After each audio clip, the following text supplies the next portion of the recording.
Hey there, Zayne here. I'm a boudoir photographer based out of Northwest Arkansas, and today I'm going to walk you through the number one mistake I see most people make when it comes to lingerie. Let's dive in. So, the thing that most people get wrong is that they pick outfits that are not flattering. So, that leads to anxiety, lack of confidence, inability to settle in and kind of get going on camera. So, how do we pick a flattering outfit? How do we do that? The number one key thing to know is that you want to pick things that suit your personality. So if you feel good, you look good. You want to make sure that things show off your true energy and not like you're putting a square peg in a round hole scenario. The way that you feel about yourself on camera and in the mirror translates. So if you like an outfit, we can tell. And so that's what you really want to embrace and lean in towards. If you don't like it, we can tell. So you want to make sure we don't go down that slippery slope. With that said, you do need to pick outfits that fit. Poorly fitting bras are the number one mistake I see in this area. So how do you know what makes a good bra? So the first thing you're going to look for is avoiding bulges on the tops or the sides. So if you're spilling out of it, it's clearly too small, you want to avoid that. The main test you want to be doing is lifting your arms overhead, and that will illuminate any issues you may find. If you're having folds and wrinkles when you do this, that means your cups are too large and you want to size down. If you do that and we're spilling out of the bottom, that means it is too large as well and you want to size down. If you're doing that and we're cinching underneath our bust line with the underwire, that means they're too small, you want to size up. A key thing to pay attention to is the bands. So if they're too large, it's going to want to move around on your body a lot, which makes everything we've just talked about challenging. Bands that are too large will make your straps have to work extra hard to keep you in place, and they tend to move around on you, which is unideal. You want them to lay flat, and if they're pinching, you need to check the size and maybe move up one. What about everything else that's not a bra? The main thing is just that you want to have things that flatter your body. You want it to hug you in the right places. You want it to look like it was made for you. So to do that, you want to work with your body type and not against it. You may find that you're not exactly in one body type or the other. I'm going to walk you through each of them and what I recommend for lingerie for each. However, those are just starting points to get you exploring and seeing what goals may be useful for you. Feel free to disregard that, only take what is useful for you. But as someone who works with people who in lingerie who are self-conscious about it all the time, this is what I've kind of come up with over the years. Step one is we want to figure out our body type. How do we do that? We're going to want to analyze proportions between our shoulders and our hip line. That's going to be the key indicator on which body type you are.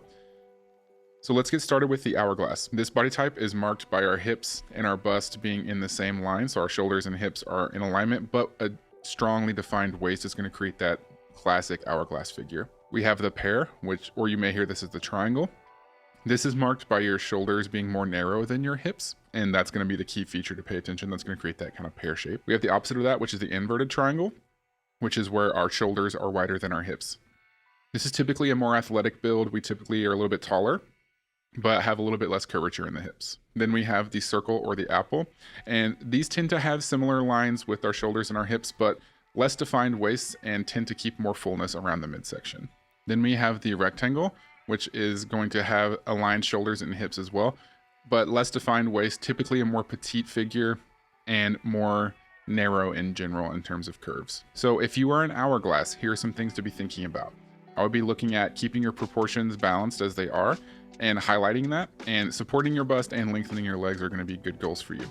So I love bustiers for this. Corsets work really well too, but as you can see on the right, it can be a little bit extreme.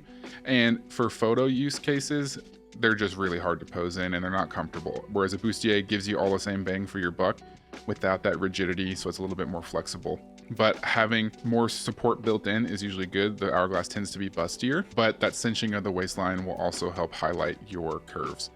You can also have cutouts around your waistline. Anything that draws attention there will do that, like this bodysuit in the middle. Or belt type designs, like these garters or belts kind of cinched in the middle. That'll do the same thing and help highlight that shape for you. If you go with a bra panty set or things that have straps, like this one on the left, things to pay attention to is this one going much more high hip than normal. And that's going to help. You can see how it's right where she's really curvy. That kind of starting point of her hip line, that's going to really exaggerate that for you. If you want to do it to show off your legs, you can go mid-thigh. That's going to bring attention down, which is going to make you look even curvier because it's going to kind of follow that line of the shape you have. And that's a nice way to do that, would be with garter belts and things like that, or stockings. So if you're a triangle, we want to highlight your waistline and balance your upper half. So our hips are wider, we want to kind of soften that up top to keep our curves and keep that emphasis. I like open chest designs for this. That's going to create a lot of visual balance towards the top half of your body. So be looking for more open neckline designs. Bustiers also work really well for this body type at highlighting that waistline and really showing off your hips. This underwear line, paying attention to where it is in your hip line, a little bit higher up towards your midsection for the pear or the triangle, would be really good for you as well. Here's an example of something landing in the midsection to do the same thing, but it goes a little bit lower waist, so you can have a lot more coverage here and keep that curve, but having the deep V cutout brings a lot of that balance of what we're hiding in the lower half of our body. And since it's showing more leg, it's going to really create that kind of synergistic balance on the top and the bottom. Cutouts also do this well, so having more of our bust line revealed, having our shoulders peek out a little bit, is going to create a lot of that visual balance to balance out the amount of leg we're going to try to show. You can also have things that wrap around your body but keep the front of the legs open, which helps us from the front have balance towards the bottom half of your body. And then if you have more midsection and upper body showing, that kind of creates a sense of coverage without it feeling like we're losing that balance. You can do things like shapewear as well to show off your hip line, but just be aware of the coverage on top like we've been talking about. And I would do something with a little bit more cutout and a little bit more bust line visible to soften the amount of coverage and visual weight that skin versus clothing has. And so if you have a little bit more skin showing there, it'll kind of soften the amount of fabric you're wearing. So for the inverse triangle, so with our shoulders wider than our lower half, we want to balance our lower half. We can do this by elongating our legs or playing to our strengths with cut and pattern. For example, I really like this design here on the right with the more kind of skirt or shorter length flowy pattern that really lands like upper thigh, maybe kind of mid hip. That still shows off a lot of leg without it feeling like we're hiding, but it still is creating some flow and some extra curve around our hips, which will help balance out our wider shoulders. Don't be scared of having a more open top line with this body type because you typically are going to have great collarbones.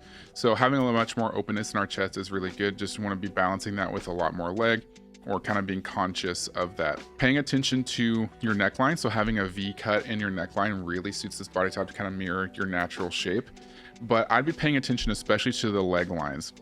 So this one's very, as you can see, a little bit higher up, and it's less flattering, and she doesn't look as curvy as possible because this line's a little bit higher. We are getting more leg, but since there's a lot of visual weight to this outfit on the bottom, this opening on top really kind of softens that. But I would like to have seen, if I was designing this outfit for this person specifically, maybe bringing that line down a little bit to kind of emphasize her curves, which I think this outfit on the right does much better because it's a little bit higher hip. So we're still seeing a lot of leg, but it's a little bit more curvy, a little bit softer. And this addition of the belt really, really helps that. And the deep V being deeper on this one than on the left, I think even does that to the next level. If you're gonna go wear like bra panties or have straps, I'd be kind of thinking about having those lines be lower like we were just discussing, for the similar reasons as it kind of helps add your curve and not look like we're trying to like force it. And you don't look like you're trying too hard, right? Kimonos are great for this body type because they're going to have natural belt lines built into them, and they have a little bit of a shorter, flowier cut to them. So I really love them for this body type.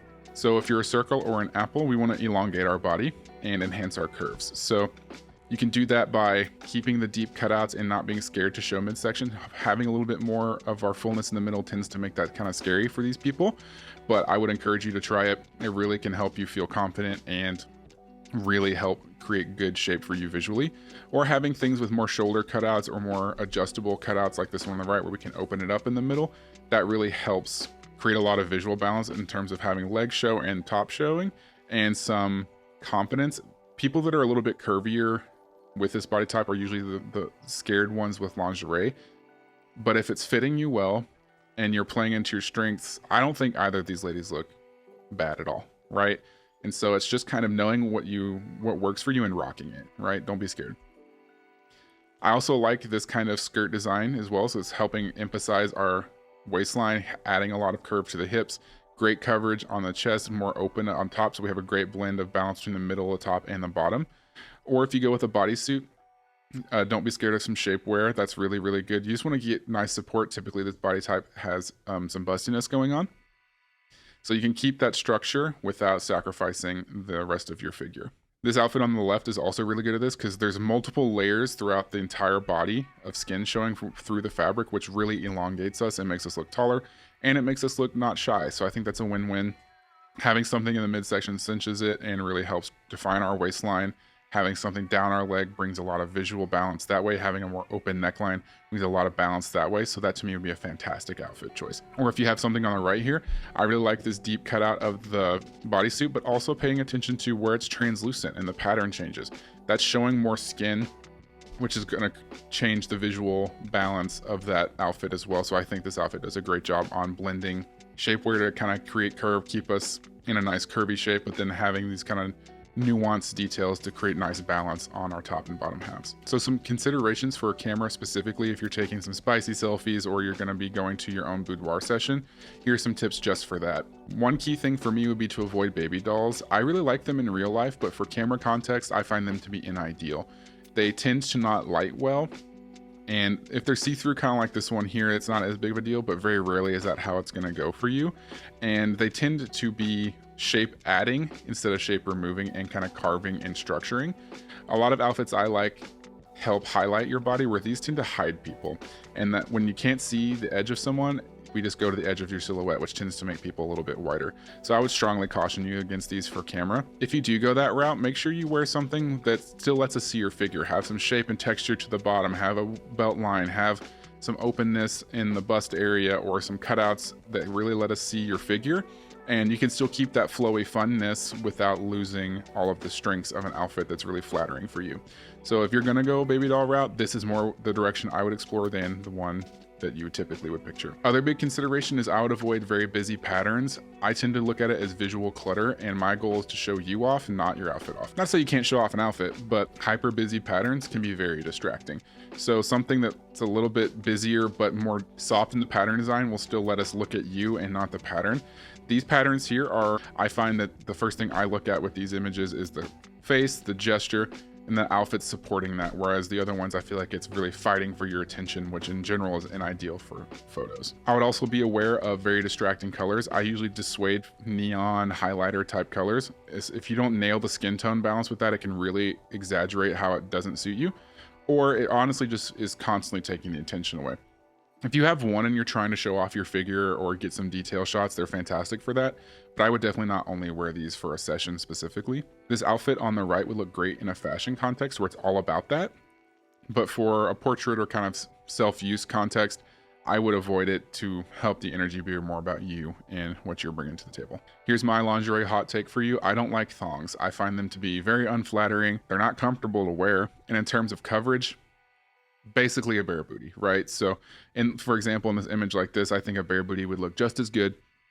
And so if you're conscious of your angles, you're not like showing anything you don't want to show, right? It's not like a thong's really helping with that anyway. What I would strongly recommend is a cheeky cut.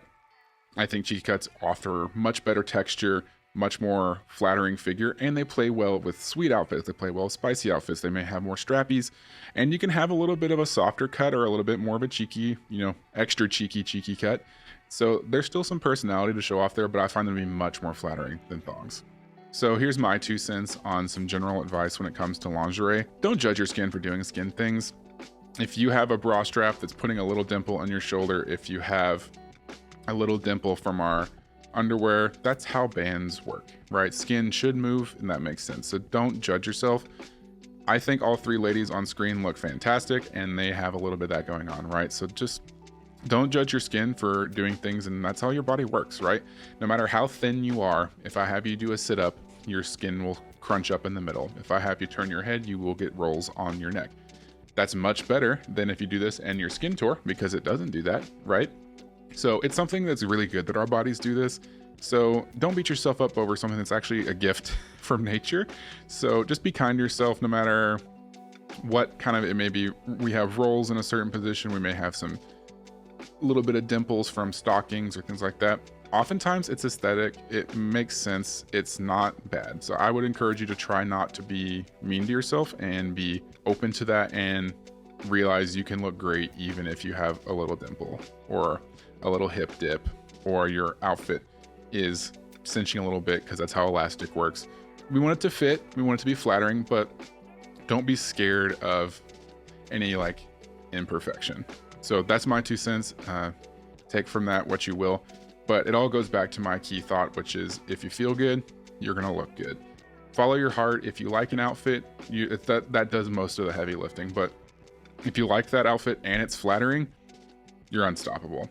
So there you have it, the number one thing I see most people get wrong with outfits and how I would recommend you fix it. If you have any questions, be sure to leave them in the comments below and I'm happy to expand on them or maybe help you out in the future. But otherwise, we'll see you next time.